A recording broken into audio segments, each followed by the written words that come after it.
Shalom, welcome to the Jewish View. My name is Rabbi Nachman Simon with the Chabad House of Delmar, and as we can see, today we're going to be talking about Chanukah.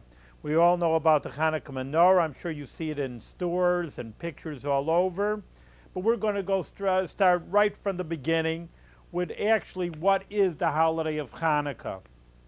Now, first of all, let me just say that Chanukah is sometimes confused with Christmas. It does come around the same time of the year, but not even with religion, historically, Chanukah came a good few hundred years before the story of Christmas happened. So let's go back to the history. I mean, just because it happened around the same time of the year, obviously doesn't mean it's the same story. So we have a nice Chanukah fun book, and I'm sure you'll like it because I like it too. And this is I'll tell you over the story. I'm sure a lot of people know, I'm sure most people know about ancient history, how Alexander the Great, he was the Greek king, and he conquered the world. Well, as we actually could look at a map, and it's very interesting also, Israel is always situated right in the center of everything. And there are ancient maps how it's really in the center of, if you take a diagram, Europe, Asia, and Africa, and if you like pinpoint where's the meeting place or a center point, you would pick Israel. I mean, and it's like I say, this is an ancient idea.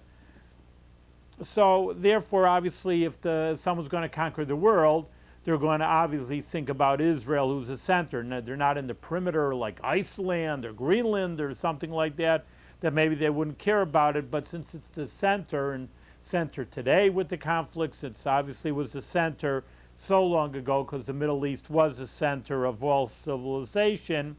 So the Greeks, in bottom line, conquered Israel. And there's a beautiful story about Alexander the Great.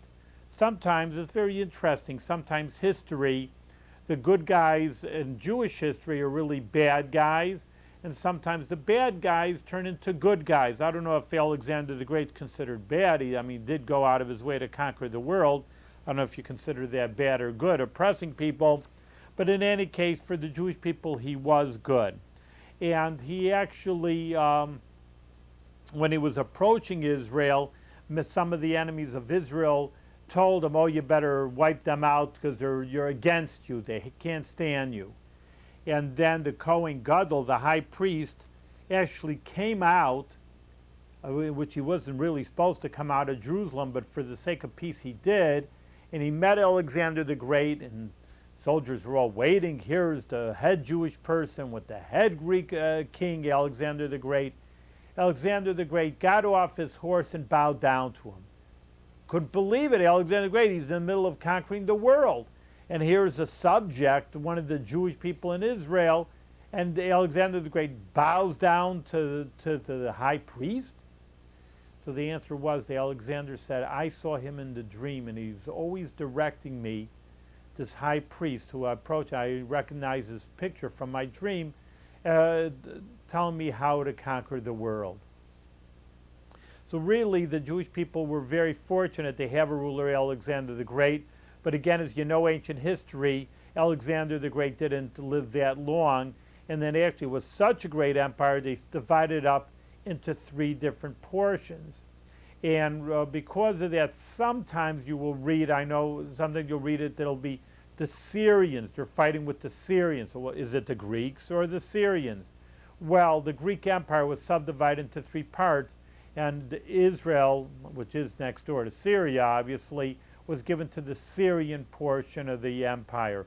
So that's why sometimes you'll say it was conquered by the Greeks, and sometimes you'll read it, it's sometimes conquered by the Syrians. In any case, things went downhill after Alexander the Great conquered Israel, and like I said, then it was subdivided, so the next administration came in, and years went by, and they started to oppress the Jewish people. And here they go, and the Jewish people had a beautiful temple. Now the Greeks, a little more background, I'm sure you know from your ancient history, the Greeks were into natural beauty. First of all, the Pantheon in Greece, their beautiful architecture. the Greek idea of the body. The whole idea of the Olympics started in Greece. The body should be perfect, muscular, and that's all Greek idea. And also that, what do we see on campus? We always call them the Greeks. You know, Sigma Pi and Phi and Beta Phi, you know, all these ideas. What are you using Greek names for? Well, the idea of scholarship came from the Greeks also. So these are all ideas that the Greek people want to impose on the Jewish people. Now let me say this. Of course, when we're talking about the body, you're supposed to not just sit in a mountain cave and meditate the whole day. That's not what Judaism says. You're supposed to eat normal, can exercise normally, and you can have a nice house and a normal life. But we just don't put the emphasis on the body. The highest epitome is not to have a big must be Mr. America with your muscles sticking out and you just look so like a statue in a way. But on the other hand, you should be healthy. So, but the Greeks emphasize more the physicality more than the spirituality.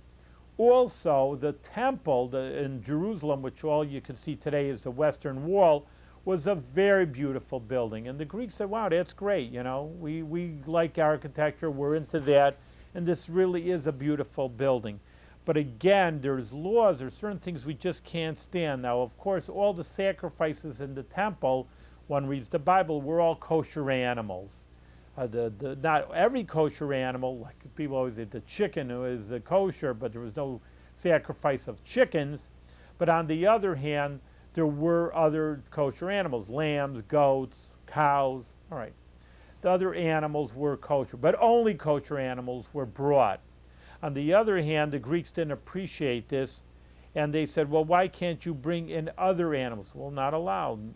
So what they did was try to impose their kind of culture onto the Jewish people, and that's where we bring in the scene of the Chanukah story. So here, even though it's a little childish, you see the mean king over here, of the Antiochus was his name. Here's the temple, here's the altar, here's the fire, here's the mean Greek soldiers trying to push around at the point of a spear like a nice Jewish family, trying to impose their culture onto the Jewish people. And that's where the conflict started.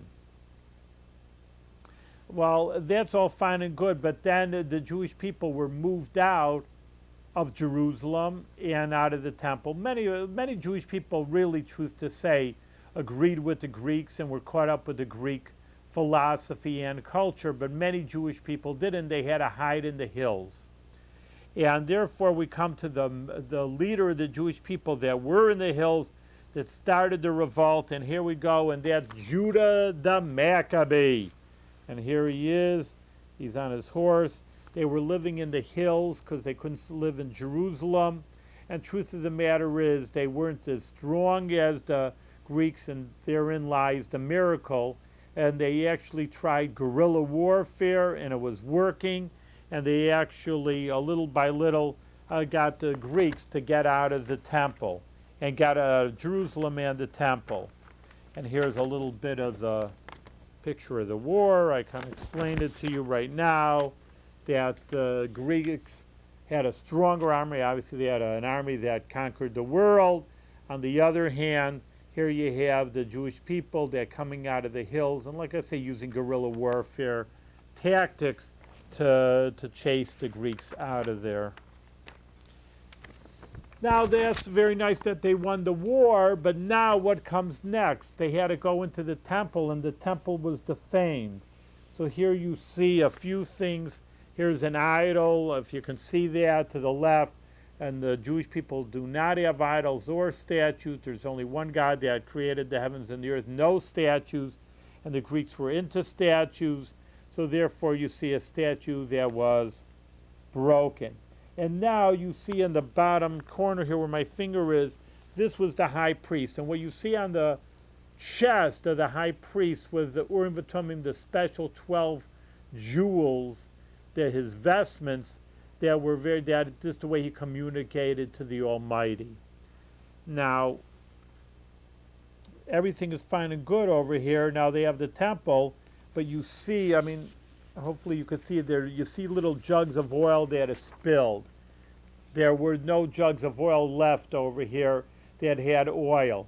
Now the menorah, and that's the famous menorah in the temple over here, and here it is, hold on. Here we have the menorah in the temple, and there are 7 branches. I'll get to that soon, but just please note that there are 7 branches there, and they needed oil. I mean, you can light with candles, but they needed olive oil to relight the candles. You can't see it, but they're just little big cups on the tops of the menorah, and they needed olive oil. Well, it takes 7 days to become pure, and therefore they had to wait for 7 days. What are they going to do? They have a menorah, and they can't light the olive oil in the menorah. And that's the famous story, the miracle, that they found 1 jug of oil that was sealed with the seal of the high priest in the Beis HaMikdash. And in that turn over here, that was actually used. But wait a minute again, there was only enough oil for 1 day. And miraculously, that even though, I mean, things depreciate, I mean, it's only oil for 1 day. In any case, the miracle happened that it lasted for 8 days. Now, that's really kind of the whole story. And now I want to turn the page because, again, just count again because I'm going to turn. This is the temple, the menorah in the temple. There's 3 on the right, 3 on the left, and there's 1 in the base. Obviously, that makes 7. And this is a misnomer that many people have. We light, and we're going to show you in a second. I'll show you real life, but right now we'll show you in the book. 8 candles. Please count them. There's 8 across. Why are we light 8? So many people get this mistake, and that's what I want to tell you. So you don't have the mistake anymore. Oh, they're lighting the menorah just like it was in the temple. Well, you're not allowed to light the menorah the way it was in the temple. The menorah in the temple is the only place you lit it. And the major difference you see is, again, in the menorah in the temple, there were 7 branches, and our Chanukah menorah, which we're going to show you, we have it right here, is going to be 8. Why 8? Well, I kind of just gave you the reason, because it took 8 days of miracles to light the menorah of olive oil when they only had enough oil for 1 day. And to remember the 8 days of miracle of olive oil, we light the menorah for 8 days. Well, I'm going to show you real life, enough of the storybook. One of the things I just told you about, just put this aside, I'll explain it in a minute, is the menorah.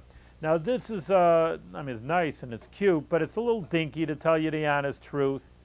And but it's basically good enough. And that's why I brought it here. Because you have, again, 8 candles, 4 here, 4 here. Again, count 8. And there's 1 for the shamash, the lighter. It's called a shamash. It's the lighter one. I'm not going to light the menorah. We will put the candles in to show you how it goes. I don't know if the studio will appreciate me lighting fires here. So we won't light the fire, but I mean, I'll show you how it goes. Again, many times you see many different designs. Here's where you could be artistic. You could be artistic and make up your own menorah. People, the kids in school, make it out of wood, all right? It's a little arts and crafts project. You could be very artistic about it. You don't have to be cheap about it, and many people do make their own. Or obviously you can go to a Judaica store or online and obviously buy what you want, to say the least.